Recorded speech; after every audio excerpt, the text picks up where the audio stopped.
Okay, super. Okay, fine. Can I move over here somewhere? No. What did it say?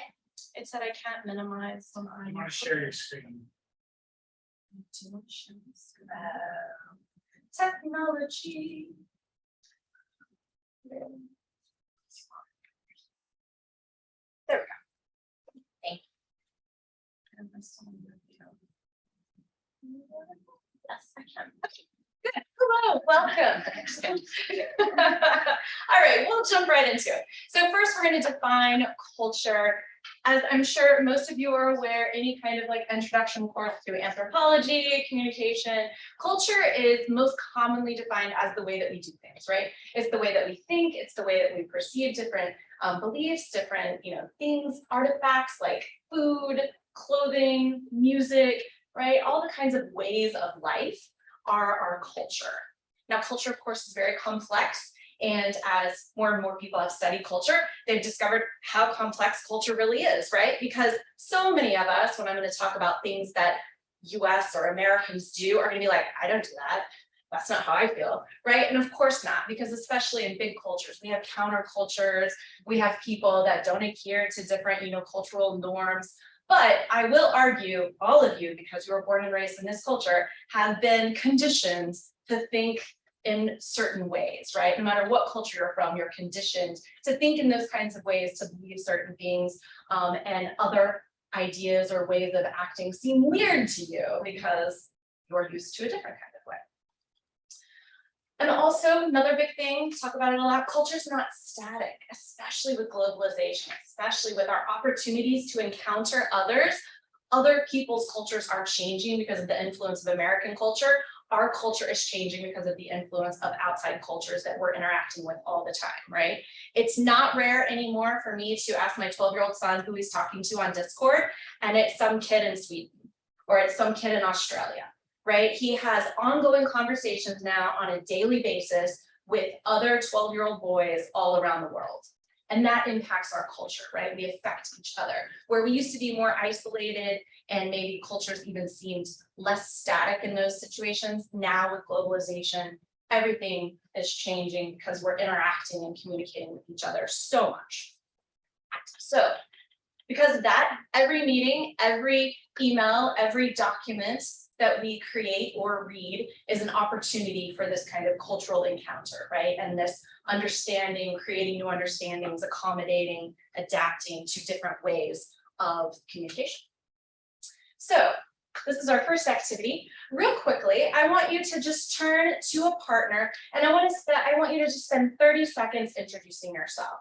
And I had intended for people to write these down, but you have napkins and plates. So just think about a couple of the key things that the person tells you in the 30 seconds of their introduction. There are no rules. I just want you to introduce yourself and see what happens. So, strangers. There you go. So turn to your partner and introduce Sorry.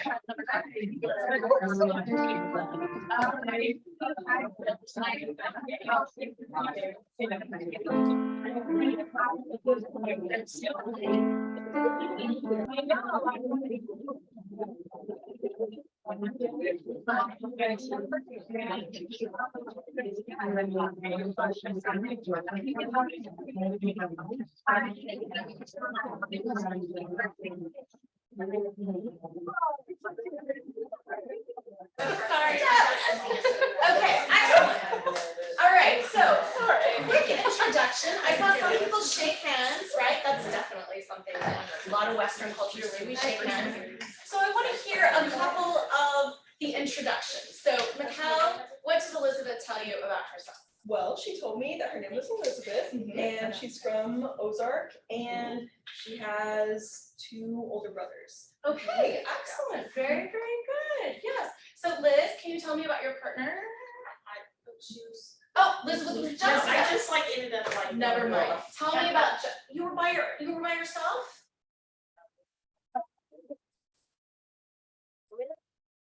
Change. No, I didn't. Okay, but tell me your partner. Yeah,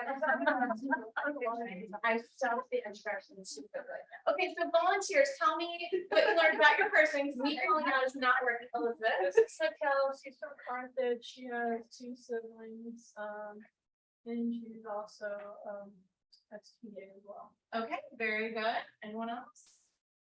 Yes, go ahead. Major is professional writing. Okay. And she's from Spring. Okay, very, very good. Learn something about the party? I walked across Joshem, correct? He's from Very good. Bangladesh. Okay, And he stood up when I approached him.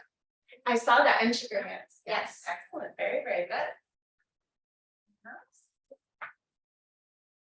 Okay, so what I hear, and what I usually think about when we do these introductions, we do names, right?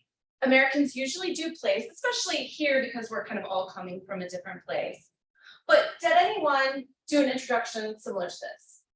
My name is Leslie.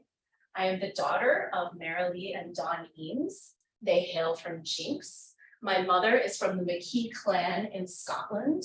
We have a very famous and old castle in our part of Scotland that my parents were able to visit.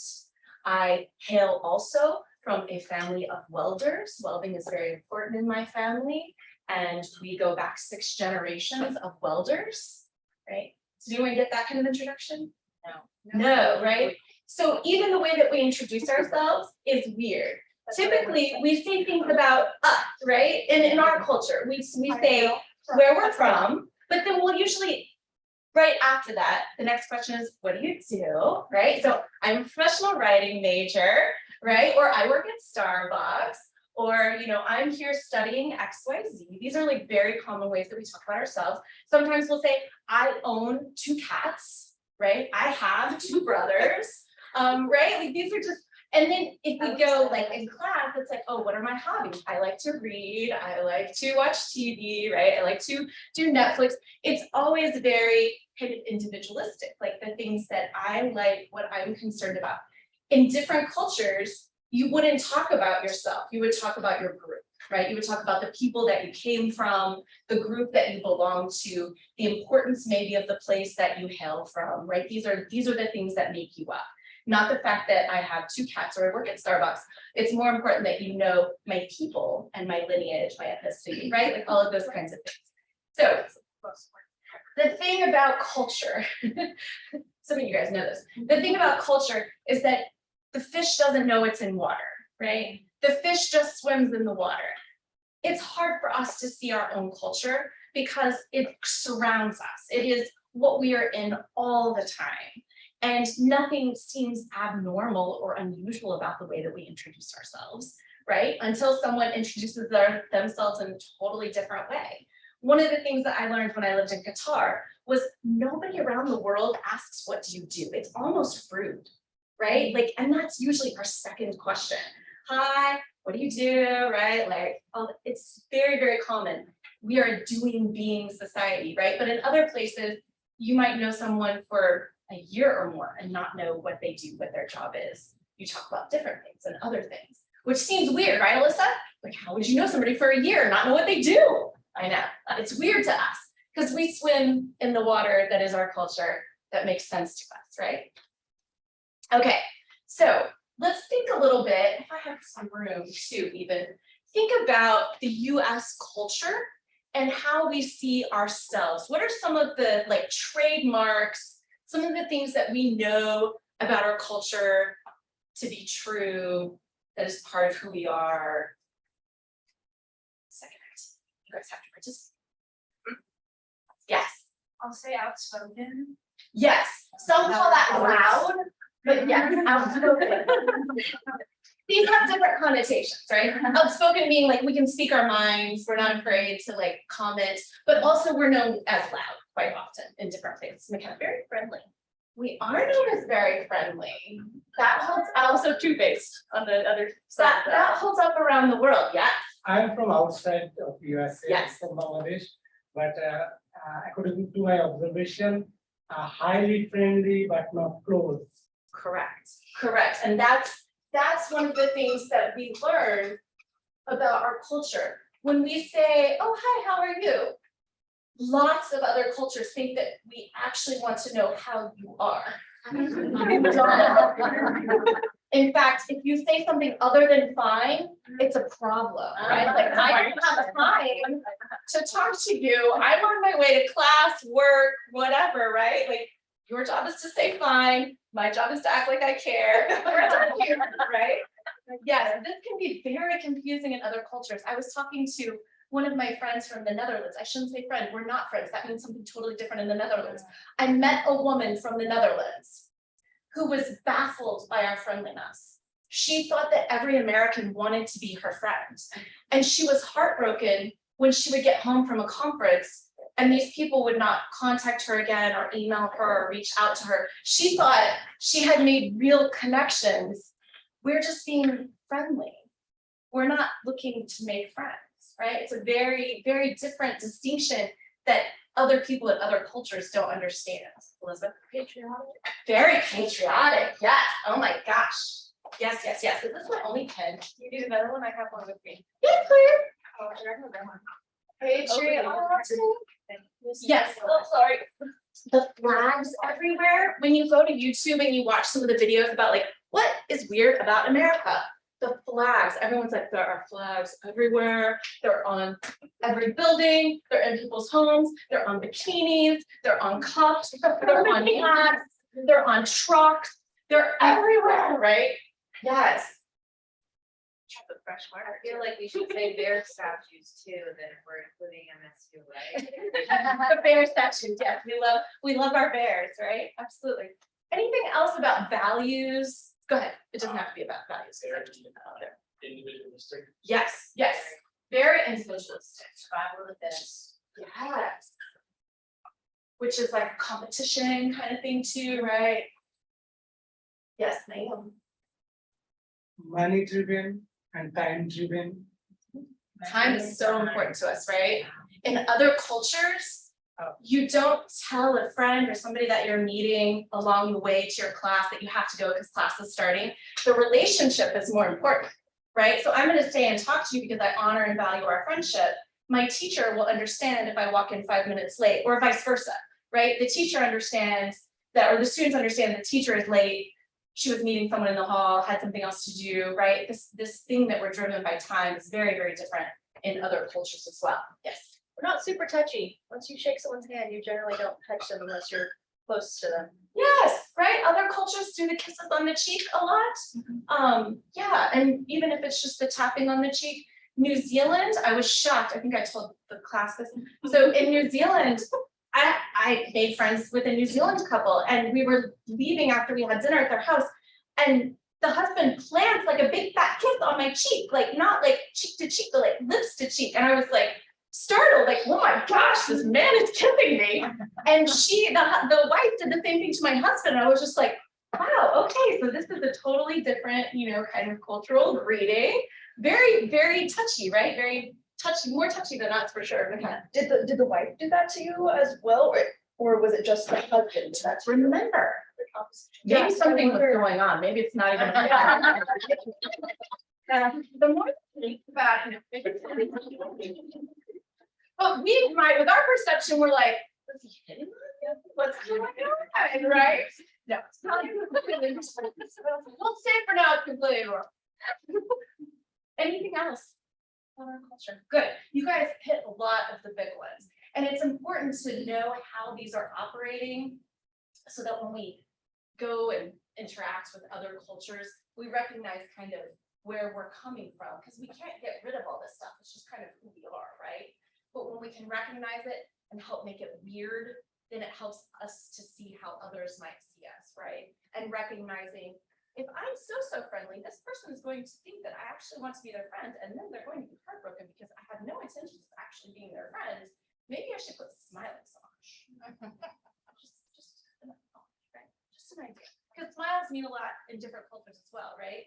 Smiling in some cultures, they think you're a lunatic. Like if you go, more kind of like Eastern European countries, people who smile a lot are like, why are you smiling? It's very, very odd.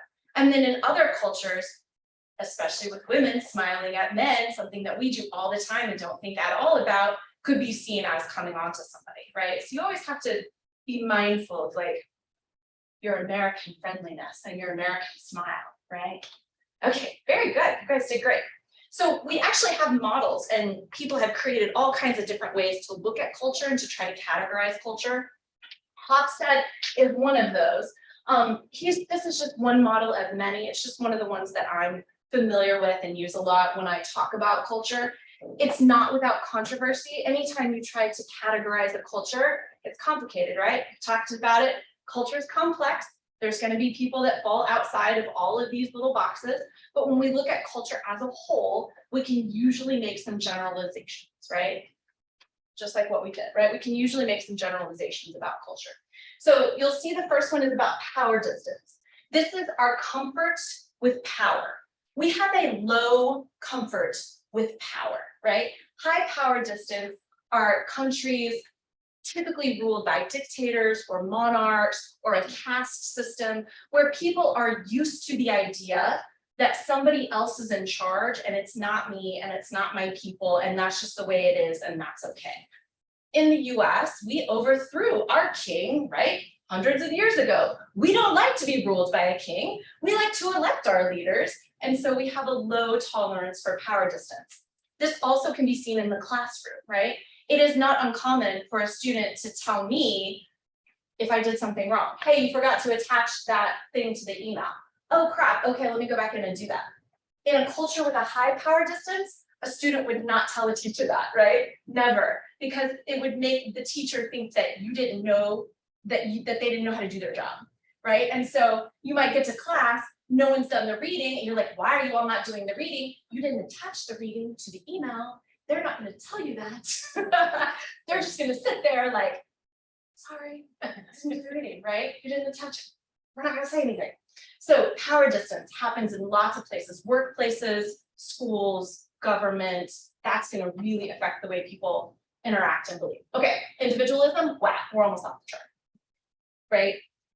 Totally different way of thinking about ourselves versus the collective versus, you know, the good of me versus the good of many. Way off the chart there. Okay, masculinity, feminine and masculine traits.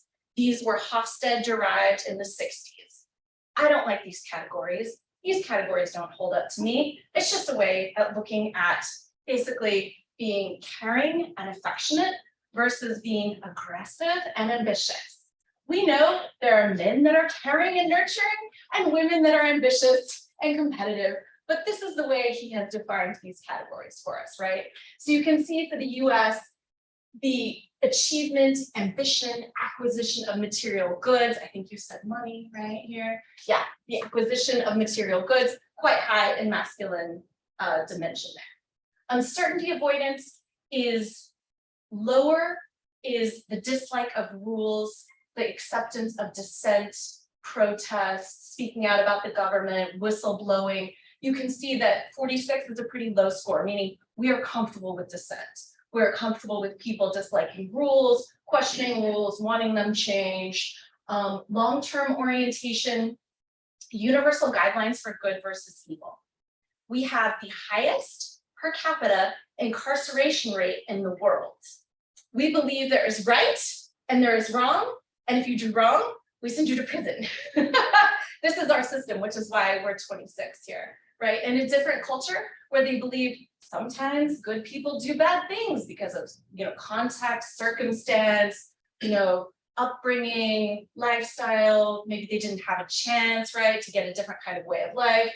They're not incarcerating their citizens at crazy numbers. This would be different. And then finally, indulgence, and it's exactly what you think it is. Drugs, sex, alcohol, food, right, our comfort level with indulgence, and you can see 68 is quite high. So just to give you a comparison, you look at a country like Saudi Arabia, which we know on the surface seems very dissimilar, and in some circumstances it is, right? If you look at power distance, they have a monarchy, they have a king, his power is passed down, I say his, very specifically because it's his power, is passed down to whichever son or relative he designates as the next ruler, right? Very comfortable with that system. You can see the same in schools, government institutions, employment, and family, right? Very comfortable with having a male leader be the head of the household calling the shots, right? Individualism, totally different, right? Much more collective, much more what is good for the group. In a culture like this, arranged marriage is fine. I spoke with girls who were, their parents were arranging marriages for them in Qatar. And I said, so tell me about this, like, how do you feel about this? What's happening?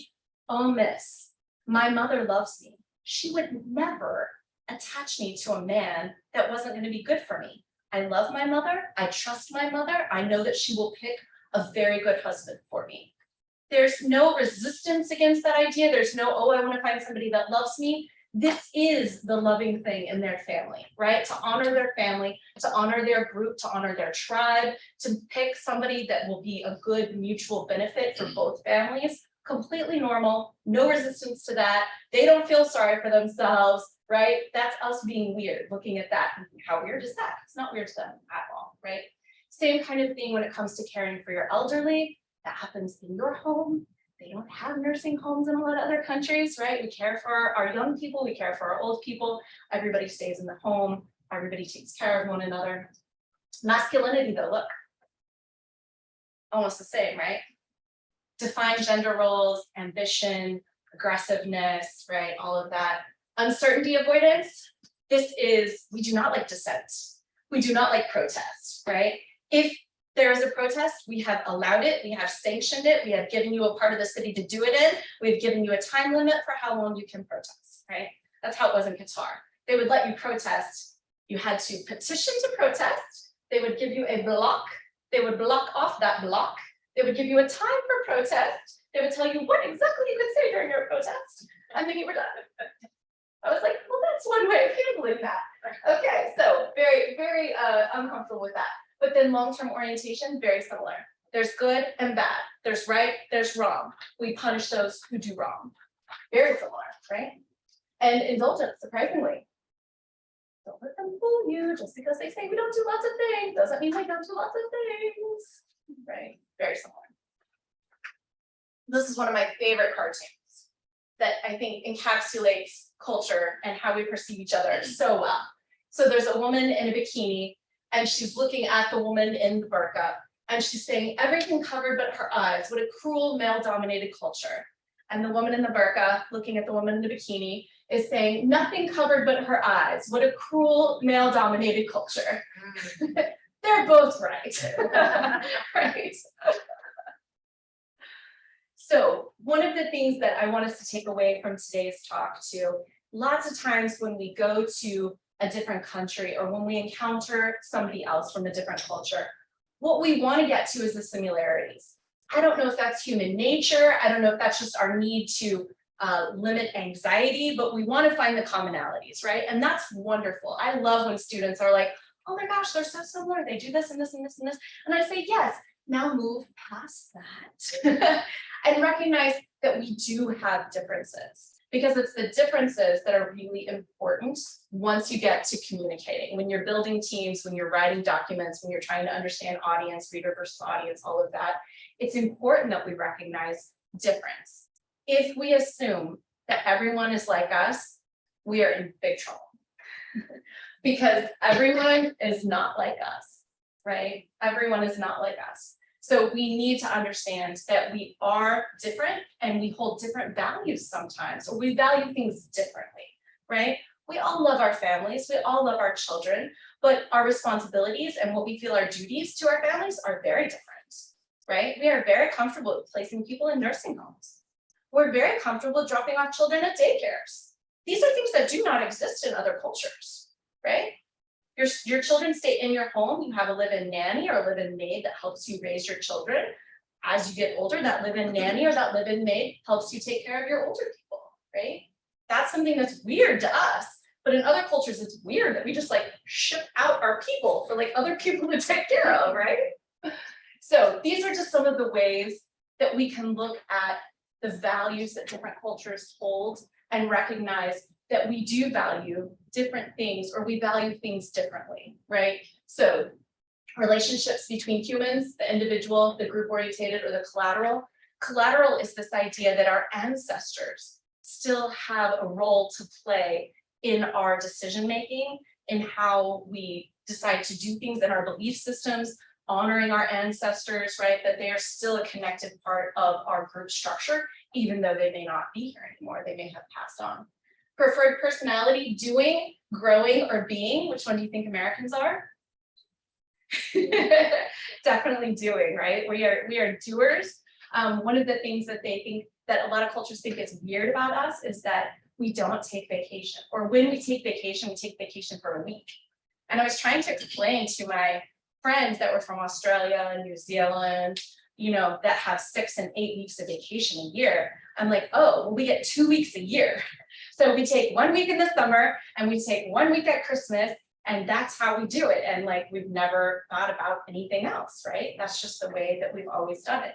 But to them, that's absurd, because we know now, those of us who have had even the opportunity to take a vacation, you work, right up to your vacation, you pack all your stuff, you get on the plane, you go do the thing, you try to relax for 8 hours, then you're back on the plane, back unpacking, ready for work.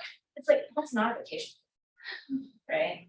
My New Zealand friends, they rent a house for a month in Bali, they surf, they eat mango, they surf, they eat mango for a month. And then they come home. And I'm like, how refreshed would I be if I could surf and eat mango for a month?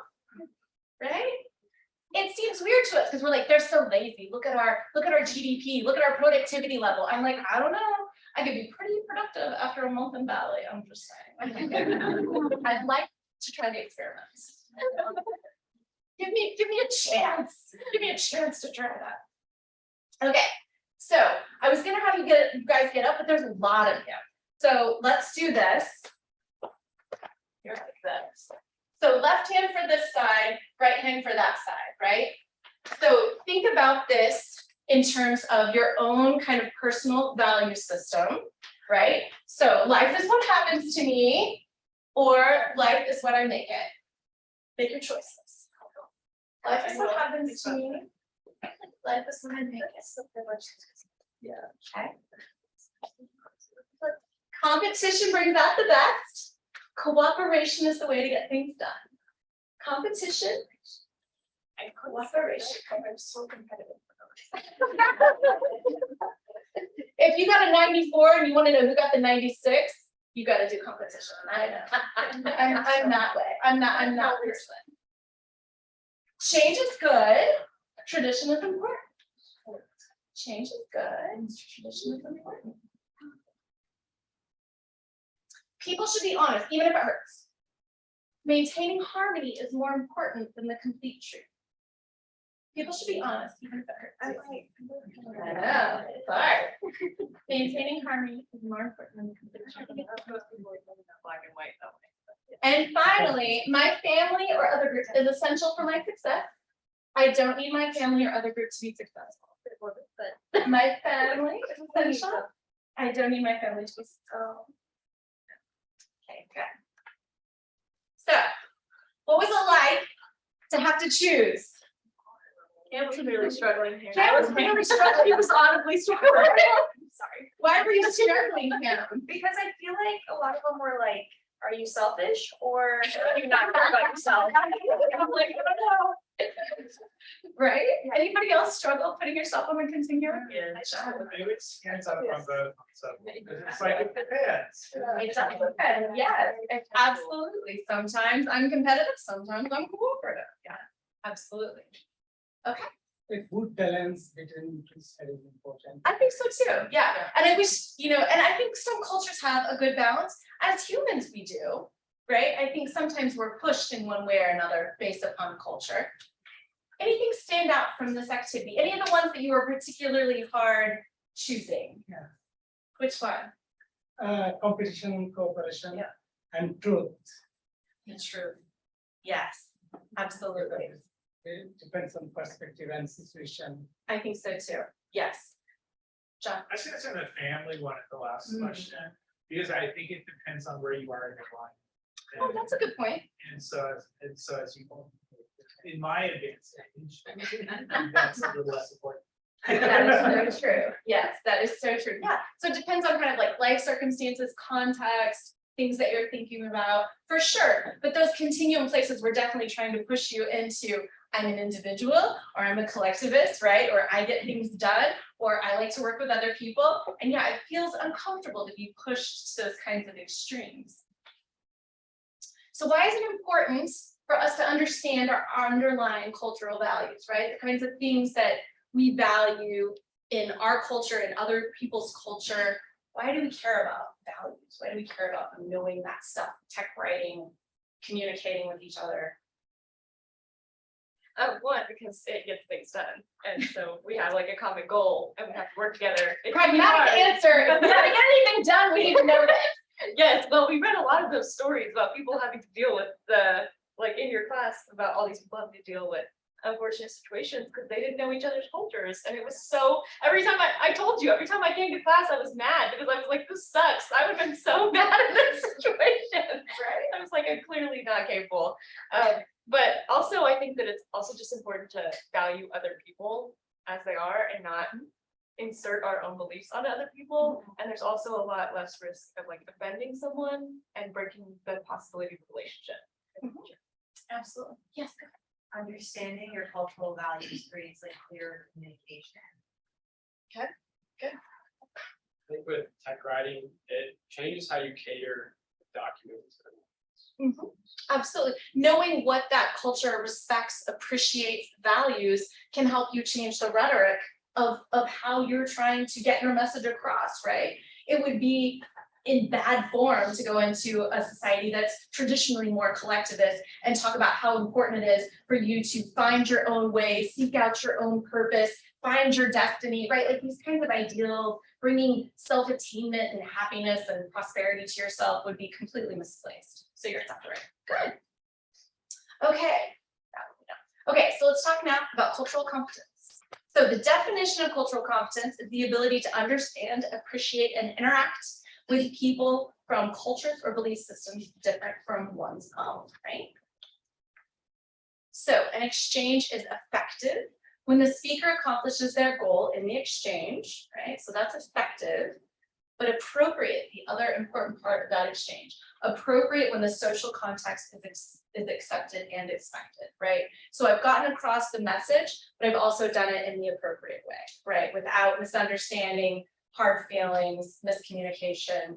I will never forget when we were in Doha one time, waiting for one of the buses to come, and my husband was with me, and we asked a guy who I think was Indian if the bus was coming, and he said yes, and I was like, the bus is not coming.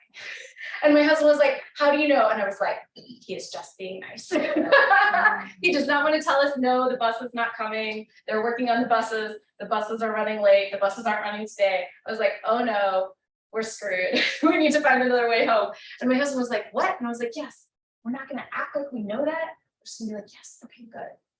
Buses are not running. But we have to understand that whole exchange and the culture and the resistance to deliver bad news, the maintaining harmony. Remember, the always tells the truth, even if it hurts, versus maintaining harmony. And a lot of cultures know, or yes, is used because I don't want to tell you the real truth because it's going to disappoint you. So I'm not going to say that. And we both, as long as we both know what's happening, it's fine. And we can just like move on from there. But if I really think like, oh yes, the bus is coming, I'm in trouble. Great. So the levels of competence. So this is where a lot of us are sometimes when we're just starting in intercultural communication. We're unaware that the communication is not effective or appropriate, right? So we're incompetent and we're unconsciously incompetent in communicating. This one is when it gets really frustrating. You're conscious that you're not communicating properly, right? We know it's not going well. We know that people are upset or frustrated or feelings are being hurt, but we don't know how to get better. We don't know what we're supposed to do to improve it, right? We would all like to get here where you're unconsciously competent, right? Without any effort, you're effectively moving through your day, encountering and communicating effectively, interculturally. But then this is where we start, right? Deliberate attempt to adapt to competent behavior you're aware of nuances in communication, and you have some strategies that you can enact to help you communicate more effectively. So how do we become more culturally competent? So unfortunately, most of the time, our views of another culture are through talking to somebody else, maybe reading something, hearing a story. This is where we get these ideas that like the French are so rude. You've heard this before, right? The French, ugh, the worst. I've been to Paris 3 times. I love the French. Rhonda loves the They're French. lovely. The French are lovely. The croissants are better. The croissants are lovely. Sorry. But the problem is we go over there and we think the French are rude because everything we do is weird to them, right? We go into a shop in Paris and we start touching things, like we touch everything. I like to touch things, I touch all the things. And they're like, why are you touching all my things? And we walk into a store and we expect to be greeted like an Old Navy. Hi, how you doing? Let me tell you about the sales. Here's a card. Off you go, right? They don't do that in Paris. In Paris, you're walking into their shop. You say bonjour. I'm walking into your shop. You probably live right above the shop, right? I'm really walking into your home. So I say bonjour and I don't touch all your stuff. I'm polite and walk around and look at things and ask if I need help, right? Then when I go to pay, I don't just hand you my dirty money. There's a nice little tray that I put the money in. And then they will take the money and then put the change in the tray. Don't try to be handing your dirty money to the French. They're like, gross, why are you handing me dirty money, right? So we would come across a simple interaction of going to a shop and think the French are rude. They don't say hi when you walk in. They're glaring at me while I'm trying to look through the stuff. And then she just like was totally disgusted when I tried to hand her money. I'm like, yeah, you're doing it completely wrong. You are weird. They're like, what are you doing in my store, right? So the French are not rude. We're just doing everything wrong. But we get these stories, right, of how the things are, and then that becomes our truth. So we have to break through that. The really important thing to know about culture and cultural interactions is what I don't know is not nearly as large as what I don't know that I don't know. When you're communicating interculturally and in these kinds of cultural spaces, humility is so important. It's so important to understand that you won't try to make assumptions, that you don't know everything going in. They're going to learn as much as you can. Being curious is awesome, right? People love to talk about where they're from and what it's like there, right? We like to do that, right? Tell me about where you're from, right? So it's great to be curious and you want to learn as much as you can about other cultures and different communication patterns and styles, which we're going to do next. And learn and practice ways to effectively communicate with other cultures, right? You can do that right here at MSU. We have lots of amazing students, faculty, amazing restaurants and places to go where you can interact with people from different cultures all the time. And as tech writers, guaranteed you're going to be dealing with people from different cultures because now that we have a globalized market, you might be working with engineers in India or engineers in, Spain, and your design team may be in Germany, and you're going to constantly be like, why are their emails so rude? No, you're not going to be like that because you know better. You'll be like, this guy just writes me the shortest emails, and they're just like mouthy, and they're like, why haven't you done this yet? I'm like, oh, are they German? Yes. Okay. Let me tell you about the Germans, right? So you kind of have to understand how people are communicating, right? And their styles of communication. So the first thing that I want to go over really quickly, and we can post this PowerPoint as well. The SCORE method of communication, I'm going to go through it quickly, like I said. We'll post it so that it will help you. These are some of those kind of practical things that I promised you at the end of the presentation that you can do to help make your communication more effective. So first of all, aim for short sentences, right? Global English is the lingua franca in so many countries now. But most of the time, you're dealing with people who that might be their third or fourth language, right? So keeping things simple, short sentences, don't use idioms, right? We are so used to the idioms that we use in US culture that like once you start thinking about it, you're like, oh yeah, that's a total idiom, right? All the kinds of things that we use, breaking it down into what does that actually mean? What is the real thing? Millennials were worse at this. Gen Z is not as bad, but millennials added like 14 different verbal phrases before they would get to the point of a sentence. Did you notice that? Oh, yeah. Oh my gosh. So remove all this kind of stuff. If it wouldn't be too much trouble, if you could please, right? All those kinds of like phrasing that are working into making a request, get rid of those. So the C of SCORE is clarify and confirm. What I mean to say, to clarify, right? To reiterate again what you're asking for, what the point is, what you need done. And then also regularly check for understanding from the other person, right? Can you tell me what you understand so far about what we've been talking about or about this project? That's going to seem really awful to people from indirect cultures, and I'm sorry. If you're working with somebody from an indirect culture, you're going to want to avoid this particular step because in that culture, we don't really talk about the thing that we need to talk about. It's really rude to actually talk about the thing that we need to talk about. There are other strategies for that, but for most people in most cultures, that's pretty good. That's a pretty good shot. Okay, so organize and outline. We love this. We're tech writers. Numbered list, bullet points, headings, subheadings, wonderful ways to communicate across cultures. Rephrase and reframe. If something's not working, using examples, trying to use an analogy, using something that may be familiar or a past project that you've worked on to talk about how that worked and how it's going to work again. Those are all super helpful. Stories, we all those stories. And then finally, explain with examples, right? So that's the SCORE method. And then this next one is just a handout I'm going to pass out. So these are really good strategies as well, but they're long. So I just wanted to provide you with a handout you can read at your leisure. Oh, yes. Yeah. So in working with direct cultures, oriented versus future, the power distance you guys are familiar with, because we've talked a little bit about that, relationship oriented, task oriented. So these are strategies for dealing with different cultures that may fall into these different groups. So we were just talking about indirect cultures, right? So in working with more indirect communication, pay extra attention to the way you phrase your requests or statements. Directness may be interpreted as rudeness, right? We don't ask for exactly what we want. We don't start our email with, hey, I need you to X, Y, Z, right? That's not how we deal with indirect cultures. Try to watch and decipher the meaning of nonverbal communication. So important. We have a whole unit in my class about nonverbal communication. We do lots of weird things when it comes to nonverbals. Choose a private, not a public moment when you need to disagree or criticize. So important. In some of the Asian cultures where, saving face is the utmost important. You would never want to call somebody out during a meeting or say, hey, did you get that report done even, right? Like save that for a private time. Leave room for interpretation in what you are saying and expect to interpret what is said to you, right? So again, making that kind of a private moment. So these are just some really good tips, and I'll leave you to kind of look at those on your own.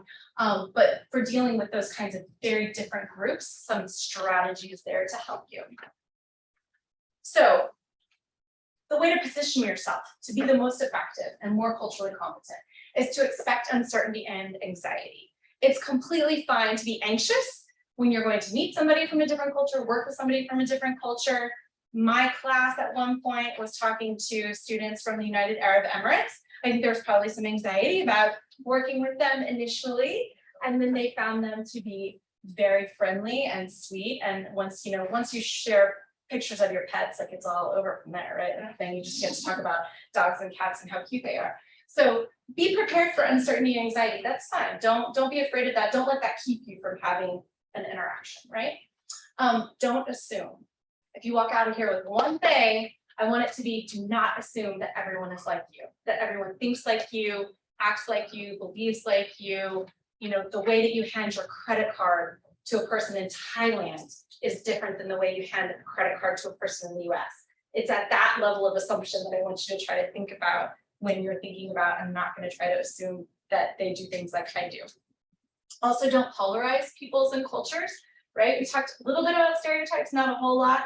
We all notice though, these are the kind of generalizations about Americans, but we all know Americans that don't fit these things. And we probably personally reject some of these things, right?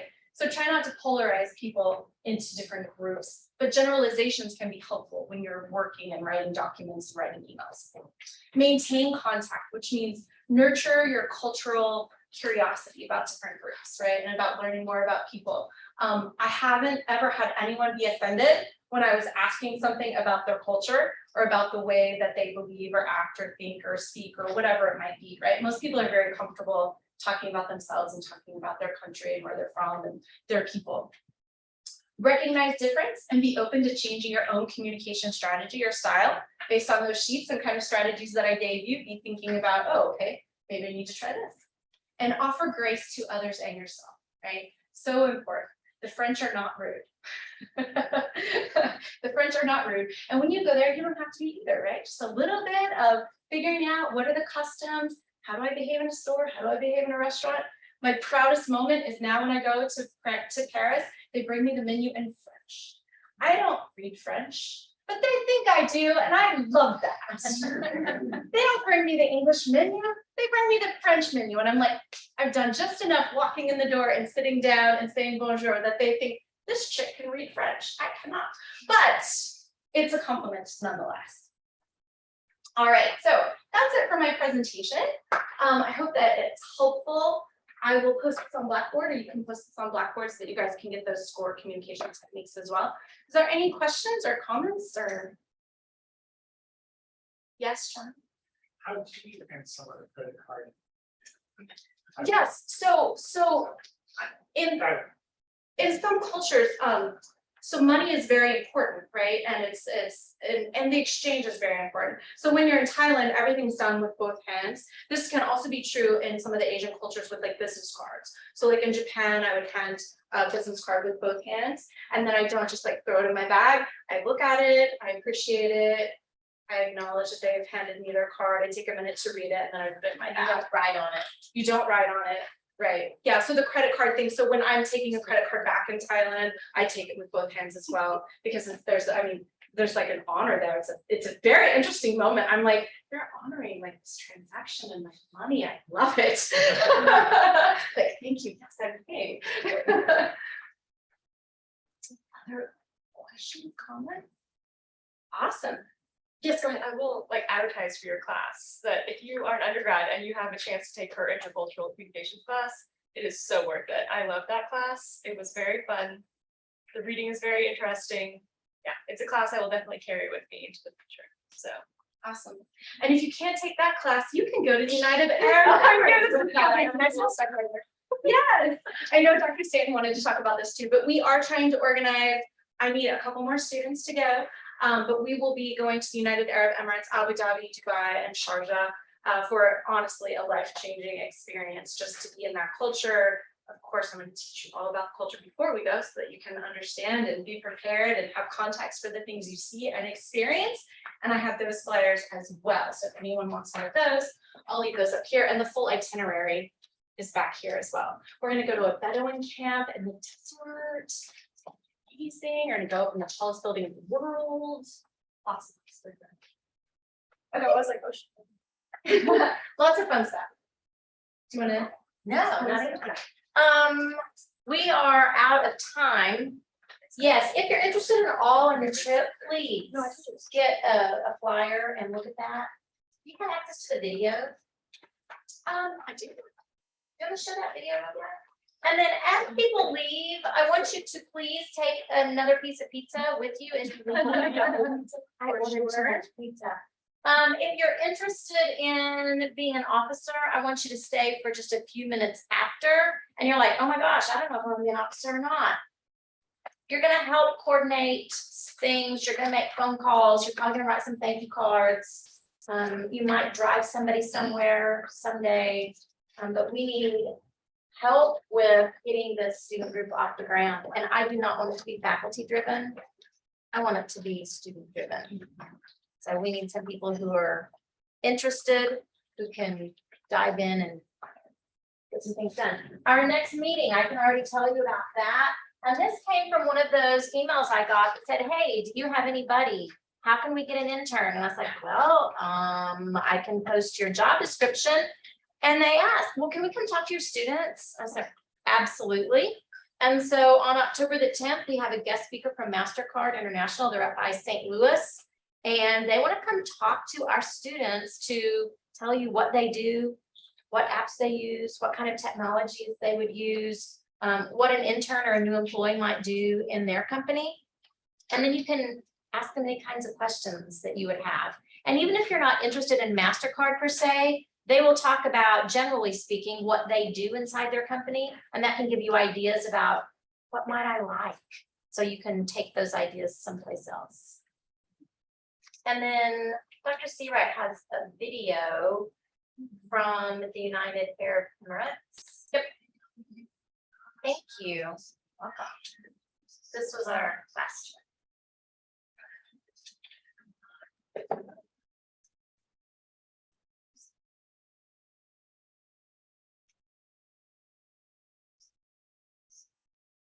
We went to Falcon Museum. Oh, we went to Camel Farm. Yes, they're noisy. And the babies are really cute. I was in a museum. Yeah, that was in Sharjah. This is one of the mosques. It's beautiful. I went to Shannon's wedding. So.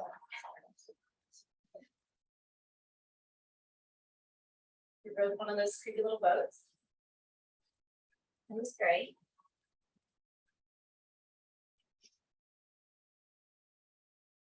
It's just the Falcon Museum. Amazing. They use falcons for hunting and they race them. Falcons have their own passports. Yeah, they're kind of a status symbol. I mean, some falcons cost $1 million. This is, I think, one of the most beautiful mosques in the world. This is in Abu It's Dhabi. mother of pearl in that courtyard. The floor is mother of pearl. It's just gorgeous.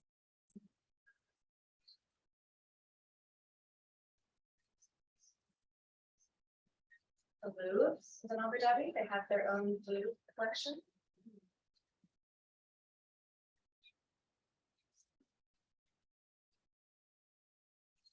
The food, maybe. The food's good. And we met with actual Emirati students and had dinner and had a great cultural exchange one night as well. And some of our students went out with them, like out of town. That's This is really a jewelry store. Yeah, I have the necklace on that we bought in that I bought in that jewelry store. We went back there several times and they invited, would you like to have tea? Which is one of the best compliments you can get, to be invited for tea. And so we're like, yes, we do. And it was like, forget whatever's on the itinerary. We are having tea. Yep. Absolutely. experience. So if you're interested at all in that trip, I do not promote borrowing money or going into debt, but I will for this trip. When else would you have an